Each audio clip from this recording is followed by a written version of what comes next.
আমার ভাতিজা আমাকে ছোট আব্বু বলে ডাকে, এতে কোনো সমস্যা হবে কিনা? অজু করে আয়না দেখলি অজু ভেঙে যান। নামাজের সিজদা করতে গেলে ছোট বাচ্চা সিজদার জায়গায় বসে থাকলে কোথায় সিজদা দিব? আমি একজনের কাছ থেকে কিছু টাকা ধার নিয়েছিলাম, তার সাথে আমার যোগাযোগ নেই, যোগাযোগ কোনোভাবেই আর করা সম্ভব নয়। এখন আমি কি করতে পারি?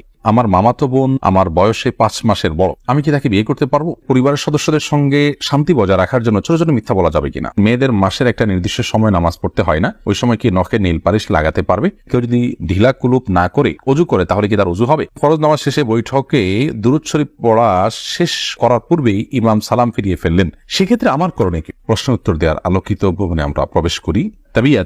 লিখেছেন, মেয়েদের মাসের একটা নির্দিষ্ট সময় নামাজ পড়তে হয় না, ওই সময় কি নখে নীল পালিশ লাগাতে পারবে? হ্যাঁ, ওই সময় নখে নেল পালিশ লাগাতে পারেন। মাসিকের সময়তে যেহেতু আপনার সালাত নেই, অতএব নেল পালিশ আপনি ব্যবহার করলেন, আপনার ওযু করার প্রয়োজনীয়তা নেই, আপনি এটা করতে পারেন।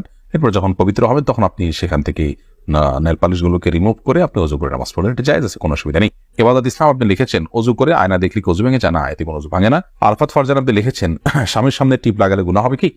সৌন্দর্য বর্ধনের জন্য লাগাতে পারেন, কোনো অসুবিধা নেই, সেটি জায়েজ আছে। বিতি রহমান আপনি লিখেছেন, নামাজের সিজদা করতে গেলে ছোট বাচ্চা সিজদার জায়গায় বসে থাকলে কোথায় সিজদা দিব? সেক্ষেত্রে একটু ডানে বামে আপনি সরে সিজদা করতে পারেন, তাতে কোনো অসুবিধা হবে না। একটু এক কদম ডানে সরে গেলেন বা এক কদম বামে সরে গেলেন কিংবা এক কদম পেছে সরে গেলেন, কোনো অসুবিধা নেই। আর যদি কোনোই জায়গা না থাকে তাহলে এক হাতে আলতো করে বাচ্চাকে একটু সরিয়ে তারপর আপনি সিজদা করতে পারেন, কোনো অসুবিধা নেই। আব্দুল করিম পাটোয়ারি লিখেছেন, ফরজ নামাজ শেষে বৈঠকে দুরূদ শরীফ পড়া শেষ করার পূর্বেই ইমাম সালাম ফিরিয়ে ফেললেন, সেক্ষেত্রে আমার করণীয় কি? ফরজ নামাজের শেষ বৈঠকে ইমাম আপনার দুরূদ শেষ করার আগে যদি সালাম ফিরিয়ে ফেলেন তাহলে আপনি খুব দ্রুততার সাথে দুরূদ শেষ করবেন। আর যদি দুরূদ শেষ করতে অনেক দেরি হয় তাহলে সেক্ষেত্রে কোনো একটা স্টেশনে দাঁড়িয়ে সালাম ফিরিয়ে ফেলবেন, আপনার সালাত হয়ে যাবে ইনশাআল্লাহ। অর্থাৎ যে কোনো একটা জায়গায় অর্থবহ হয়, যেমন আল্লাহুম্মা সাল্লি আলা মুহাম্মাদ ওয়া আলা আলি মুহাম্মাদ শেষ করলেন, পরে আপনি সালাম ফিরিয়ে ফেললেন, কারণ এখানে একটা অর্থবহ বাক্য হয়ে গেল। আর যদি শেষের দিকে থাকেন তাহলে দ্রুততার সাথে শেষ করে তারপর আপনি সালাম ফিরিয়ে ফেলবেন।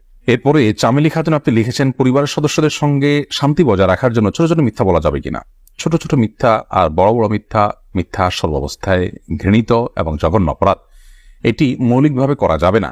তবে দুজনের মধ্যকার বিবাদ মেটাবার জন্য যদি মিথ্যা বলতে হয়, একজনের কাছে গিয়ে অন্যজনের ব্যাপারে ইতিবাচক কথা, এমন কোনো কথা বলা যাতে করে তাদের মধ্যে সম্পর্কটা জোড়া লাগে, তো সেটাকে শরিয়া জায়েজ রেখেছে।